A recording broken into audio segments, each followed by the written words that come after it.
scientist, so I understand. Well, breaking that down, you now also bring us to know the different types of rice. Since we started dissecting the brown rice. Vile tu nimekutoa ukishatoa husk inapata brown. Yes. Na nimekwambia ile brown rice yenye inafanya ikuwe mzuri ni the brown part of it has the nutrients, the vitamin, the B vitamins, the iron, the magnesium, the iron. So whenever pregnant women need iron, they're always being wanapewa supplement ya iron. So akikula brown rice anapata ile natural iron that is supplement. So ndio maana wanaambia kula ni. So from brown rice after milling tunatoa hiyo. Tumejua the disadvantage of brown rice, basic sana. But the process of milling kutoa hiyo bran is to remove the bran part of it. Ndio ikuwe na a longer shelf life. So unaweza pata kama rice inaweza enda a year plus. Because one thing which make rice the shelf life of rice ikuwe shorter is because of one, moisture. Mtu akistore rice at a higher moisture than 14%, it definitely will go bad. It will go discolored, it will expose to moldy, it will change color, and also that will reduce the value or the quality of that product. Another thing is what I call pest damage. Pest damage pia inaweza reduce the quality of the product. Yes. What was the question again? I was asking the variety. Yes. Like this brown rice, I asked if the shelf life for the manufactured one is also 2 months like this other one, but now you've explained Yes. Your brand ikitolewa, blah blah blah. Yes, so it can last up to 1 year. And then now you tell us we have brown rice, meaning we also have other types of rice. So which ones are these? Based on processing, there are only 3. 3 or 4. We have brown rice. Brown rice ni yuko na bran.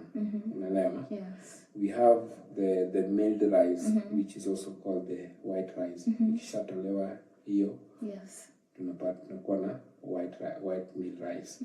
Then we have the parboiled rice. Parboiled rice now is an advanced way of processing. Na hiyo parboiled rice, tukiongea parboiled rice ni rice kama bado iko kwa husk. Pale kwa husk yake bado iko vile imetoka kwa shamba, ikishatolewa harvestiwe.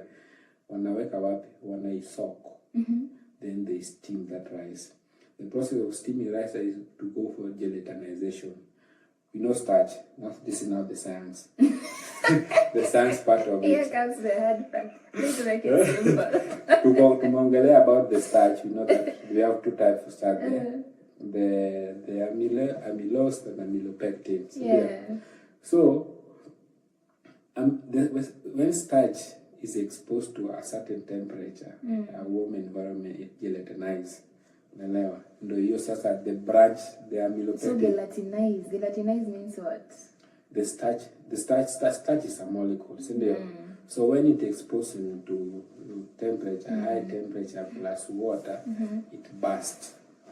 So the molecule bursts. So when the molecule bursts, it inakaa kitu sticky. Ukiona rice yako inaanza kuiminitas, and also gelatinization inafanya inakuwa fluffy. Hiyo unasema hii mchele inakuwa fluffy sana. So the molecules have bursted and then have become fluffy. It absorb water. It absorb water. Stay kupeleka kwa science sana. Because tukipeleka kwa science sana tunaanza ngumu sana kitaki. So the good thing is parboiled rice unaisoko. Vile tumesema tu bran ikikuwa kwa rice, inaweka the shelf life hiyo rice ikuwe short. But mtu mwingine anataka ile nutrient ikuwe kwa hiyo mchele. Hataki hiyo bran, because bran nafaa hiyo. So scientists come in the way. Unaweza ensure that the nutrients, hiyo the B vitamin, the iron and magnesium which we want in this rice, tukitoa bran tupate bado iko kwa rice. So the scientists came up with the idea that tukiboil it to these vitamins, these mineral salts, ions, and magnesium, it can move from the bran into the rice. So to move from the bran into the rice, hata tukimix hata tutoa hiyo bran, ile rice nikikula nitapata hiyo mineral. So that's the science behind the parboil. To ensure that tukisoak, those minerals will migrate from the bran to the main rice, which is full of endosperm. Then after that, when you mill it, so unatoa hiyo husk na bran yote, unabaki na hiyo. So the process of processing this, ndio maana unapata bran iko na color. So the moment the parboiled rice is being boiled and being steamed, your color, the rice seem to absorb the color, the pigment, the coloring pigment in the bran into it. Unapata kuwa the parboiled rice is not white. It's a bit yellowish, like a brownish, because the coloring pigment imetoka kwa bran ikaingia huko. So mimi nikiona ile ndasema hii rice imeoza, kumbe it's a different type of rice. Unaulize tu. Rice ni type of rice. But basically parboiled rice huwezi pata pale kwa mama mboga. But I didn't get it. Huwezi pata. Is a process type of nini ambayo even the price is higher because of the nutritional value. Mtu add value. To work a rice, you soak rice, imagine you have to have high tank where you soak it with the husk, then you dry it, then you steam it. You must have a boiler in a steam. You have a conventional oven. It depends with the type of method you are using or the type of technology you are. You are a food technology, so you understand this. The technology used. I do, but they don't. So don't come to me, I'll tell you. During parboiling, hiyo ndio inafanyika. The science is very simple. Just boil it with the husk. The nutrient you move to the endosperm, then mill it. Utoe the unwanted thing. The shelf life ya hiyo parboil ikuwe longer. So hapo utapata ile nutrient and the shelf life of the rice, the end product is longer than upate hiyo white rice. So ukienda kwa duka upate parboiled rice, ukiona bei, my friend, usiogope. Utakula healthy. So it's healthier. It's healthier because unapata hizo minerals. Most of generally as a science person will tell you that processed foods, there's something tunatoa. Ndio ikuwe na hiyo shelf life. So ile kitu tunatoanga, World Health Organization tells us you add it. You remove and then you add. Ndio unaona hata kama mtu kwa cereal industry say fortified with vitamin. Ukiona munga ya mfuko fortified with vitamin D. The process of kutoa hiyo husk na jam, tunatoa the vitamin. Ndio the process where so we add. Like most people say hiyo ni porojo. Like there's nothing you're adding. No. As a scientist, as a miller, we tell you we add, because vitamin and mineral salts and ions are very important in nutrition. We call them, there's a difference between macronutrients and micronutrients. I'm not a nutritionist, but I am a food scientist, so I understand. When you talk of macronutrients, ni hizi vitu tunakula: protein, fat and carbohydrate. They are macronutrients. Ukikula chakula yote huwezi kosa hizo. Then we have micronutrients. Now these are the vitamins. Kutoka na vitamins, tunaongelea minerals. So these are micronutrients. Kuzipata, they're in a small quantity percentage of the whole. So during processing, this micronutrients they don't affect sana because of heat damage. Destroy the micronutrients because of preservation. Toa hiyo tester bran inaenda na hizo. So due to processing, the World Health Organization waliona kuwa these things are important. Mtu anakula tu carbohydrate kila time, anakula tu carbohydrate is malnutrition, like utapata mtu akona kwa shako hizo diseases, but anakula vizuri. So sema is not having a balanced diet. So for us for scientists to ensure that this thing work well, they have to say that this what you remove, you add. Now that's called fortification. And mostly it affects only cereal products. This is wheat, maize, rice, a cereal product. And oil nowadays, it's being fortified. Yes. Even oil if you fortified. Tuna ile kitu umetoa tu. Because process ya hata ukiangalia oil, ukifanya oil kuna ile dejamming. Inatoa foam, but hiyo time ikitoka hiyo foam, hiyo inatoa hiyo kaenda na vitamins. That is, I think that's a question I'll ask in another podcast, that forming in oil. So, there's one I bought, I was like, hey, it was too much. Anyway, that's for another episode. Yeah. So, you've talked about brown rice. Now, these are the types of rice. You've talked about parboiled rice. There's these other ones. White, gold, yellow, I don't know. Okay, so we were still focusing on color because people are always surprised on color. So the first tumeongelea brown. Brown ni ile tuko na brand. Yes. Tumeongelea hii parboil yenye inakaa yellowish na ina brand. Tukambe is just a way of ensuring the nutrient from the brand yenye very important for the body in India. Then we have other ones which we call the indigenous type.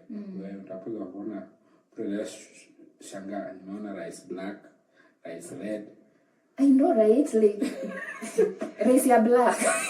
Yeah, red. So they're not part of Eastern Africa. Also, its origin is the Asian, because at rice before ikuja Africa, zimetoka Asian. Tukielea about the history, there was something called the Agrarian Revolution, or the Mesopotamia. Don't know what. Hey, mimi ni drop history. Hi. Mimi hiyo niligrasp to in the decor for manner from to, so if you grow up I would like to become a historian because iko tumefanya inatuonyesha mambo, but niacha notes from too. But what we know is the science, the technological era and the evolution era started in Asia countries, so utapata Pakistan, India, or those are Asian countries. So during this time they were doing trials. Ukibidi na hii tunapata hii. So there is this type of rice, the red rice and the black rice that came, but quality-wise, it was not performing in other environment. So unapata kama kwa hiyo Basmati, the Basmati rice, unapata kwa iko na those variety, the red and the black. So, but they mention it as the noxious, the indigenous breed, ama walipea like the unwanted. So you find that mtu anasema tu hii kitu unwanted nataka kukula. So as a processor who is in the business, unaona niko na customer nataka hii na nataka hii. So ile kwa grade unapata kama hata hapa Kenya hiyo rice bado iko the red one, but una categorize as other colored grain or the indigenous rice. So hiyo hata tutaki angango because tangu ipate ni ngumu, but in other country where what wazungu, these other people, they tend to like the being unique. So unataka kula rice as a processor, we always say customer is always right. So customer akiambia ati mimi nataka rice ya red, you make for him, but what to know, do you want red rice or black rice? Imagine kwa ile plate yako umeenda pale Asia ama Pakistan ama umeenda Saudi Arabia, then kwa menu umepewa menu, umeenda pale mimi ni yule mzee nataka rice, nataka kula kishia kula. Haya, umeletewa menu, umeona white rice, brown rice, red rice. Ukaitisha red rice. Ukifika hapo unaona kitu kare, utakula ama utaacha? So sidhani. Even I was surprised. During my research and learning, and nikapata this red rice, and nikifanya research deep nikapata kuwa yes it exists but in low quantity. So huwezi enda mahali hapa mbona hiyo rice haiko Kenya, it's indigenous. Kenya iko but kidogo, hata ukipata is 1 in a million metric ton, so barely. Is it more expensive? Yes, of course. More nutritious? Nutrition is not really, because ukiangalia how rice is categorized starch, and the color part of it is the brown part. So ni color tu iko tu pale. So mtu nutrition wise still the same. Kula rice than kama ni white, nutrition is the same. Kama ni brown, hizo colored nini utapata tu nutrition color, because one thing is in the indigenous is very fibrous, is rich in fiber, because brown is more fiber. So ukikula ukitaka ukienda kwa choo na struggle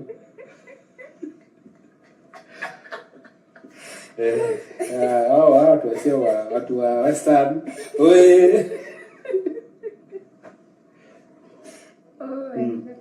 but it's okay. So that we have the rice, so you can have the black or the red rice when it's time to cook. Here tumeongelea category based on color. Tumeongelea white, brown, red, and rice can also be categorized based on what is inside the starch. Ambao tukiongelea starch now ndio unaangalia mbona tunasema hii ni plastic ama nini. So tukiongelea starch, those with high rich in amylose. Tumesema there is amylopectin, amylose ulisema it's transparent, and then amylopectin ni white. That is ukiona physically, but scientifically the molecule of amylose is linear. But amylopectin is branched. So it's linear but kuna branching. So now, so the one that is rich in amylose, it is a transparent one. Then ukiipika ina eshikani, inakuwa mchele moja moja, and this is very good for mtu akipika biriani, pilau. So wewe kuchukua ile ingine iko white, unataka kupika na pilau yako inakuwa gali. So utashangaa hii mchele ni mbaya, is because so that is kupika ni rice imetumia ndio mbaya. Umechagua rice mbaya, si ati wewe nimeweka maji mingi. But ya maji pia is adding value, because pia kuna the rate rice, hizo rice ina absorb maji, because ile nyingine ni rate yake ya absorption is very high. So hapo utapata rice yenye hiyo yenye iko na amylose is not sticky, because of the amylose, they go straight. Na hii iko na low in amylose but high in amylopectin, iko na branch, so they are very active. Ile time exposed to water zitashikana. Then secondly is zinakuanga very sticky. The two signs nakwambia, they are branched. So zikiongezwa maji they react, they tend to the branching hizi zilikuwa zimevunjika, they can connect, so zinakuanga sticky. So that is based on content. Again, rice can be classified based on the length. So kendanga do konaona hii ni long grain. So based on length, the length of the kernel. So mtu akiona grain yake ni refu, ni long grain rice. Kama ni short, is a short grain rice. So example of a long grain rice is Basmati, Pishori. Pishori is a medium grain. So siwezi weka long grain, because you categorize rice as a long grain, it must be above 6.5 millimeters. Okay, nashona. When alienda shule na ruler, uangalia, it's almost a centimeter. So 10 millimeters is a centimeter. So it's almost a centimeter. So medium rice is between 5.5 millimeter to 6.5 millimeter. Short grain is anything below 5. Half a centimeter. So imagine half a centimeter, those are short grain. So naweza pata ingine pia is a mixture of those, mix and long grain. So that's how rice is being classified on color, length, and also on what is in rice. And we don't have venye tunawanga na yellow maize, hatuna rice yellow apart from the kabalo. Sinio tu ni red na nina kuna yellow. Ukiona for example, you focus on color. Ukiona kuna ukigrade, tukienda now grading, because one thing, the difference between classification and grading. Because ukiclassify rice, una classify na vile inakaa na hizo content na color, but grading, Basmati rice is also graded. Ukikuja kwa hii Pishori is graded. Utaona grade 1, grade 2, grade 3 ya Basmati. Sasa ndio tunataka kukujua tuambie hii Basmati, this Pishori, like umesema Basmati ni ile long grain, Pishori ni nini? Like this, but Basmati grown in Kenya? No. It's not grown in Kenya. It's not grown in Kenya. Ningombe hiyo the imported one. Ndio maana wakisha import wanaona hii is very competitive. Bandike jina this is plastic rice. Ndo tuuze. Oh, why isn't it grown in Kenya? Climatic conditions or what exactly? It's just the climatic condition. It doesn't favor it very well. Yes. Because I've ever seen any place in Kenya grown and just know it doesn't perform very well this time. Maybe mki plant, it will tend to give you a low yield. Can you invest ukaweka pesa ndani, it doesn't give you. So mostly it's just Pishori. It's just Pishori, which Pishori is just known as Eastern Africa. But ile jina inajulikana one word is Jasmine. Jasmine. Oh, so Pishori is the Jasmine. Yeah. Pishori is the Jasmine. She's Jasmine. Nena Wajaluo in the building, ukiona hii podcast, upae mtoto yako isendo kumuita Pishori nani, umuita Jasmine. And they'll be as fragrant as Pishori. So, but then you forget another part of classification. Tumekwambia tatu, based on color, based on the content, and based on the scent. Then there's also the based on the scent. Oh, nice. So utapata ile the aromatic rice and the glutinous rice. So utapata the aromatic and what? Glutinous. Hey, hakuna jina rice. Hey. I don't know these scientists walikuwa nafikiria nini. So the aromatic ni hizo ziko na harufu. So utapata Pishori kwa hapo, Basmati kwa pale. Na hizo zenye zina harufu sasa inakuwa glutamate. Utapata most of them still fall under the category of low in amylose. Because usisikia mchele na shikana iko na harufu. The sticky rice. Ile ya Tanzania. Ni tamu na inashikana. Inashikana, it's must be tamu. Yes, okay. I grew up eating, I think, the Tanzanian rice. Maybe inashikana because ukiona Jasmine, Jasmine is a mixture of the amylopectin and amylose is balance. So now it's a bit transparent, a bit chalky. But to deep down kwa based on the grading, utapata kama hii rice other tips is transparent but hapa katikati is white. So utapata hiyo unasema ni white but utapata is Jasmine. So mimi nasema utapata hiyo Tanzania inashikana because it's a mixture of Basmati and so your time is, for example, cross just the glutinous breed by the long grain, the Basmati, definitely will get a mix of that. So you got transparent on the taste, but hapa katikati kwa white. I think tutaona kwa hizo examples hizo tutaona katikati kwa white. So na hii ni Basmati ama ni nini, but iko na ile characteristic ya hii na hii because it's a cross bit of those. So inakupea ile kitu yenye ukiona hapa is inakaa Basmati kai Basmati, kuna harufu na ina sticky. Definitely that's what in Kenya most probably 80% wanakulanga Jasmine rice or the Pishori rice. It's iko na harufu, haina harufu na iko sticky, inakaa sticky, si sticky, it's not that. But wale wanakulanga pilau wale wanaindanga na Amina na nani wanajua kukula kwa sinia. It's Basmati.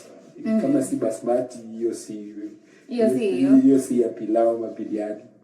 Hey, but this Tanzanian one, by the way, you guys tell us, have you ever tasted Tanzanian rice? Huh? Tell us, ili slap ama iko slap? And will you choose the clumpiness or will you choose the one-one-ness of a taste? Also let us know in the comment sections.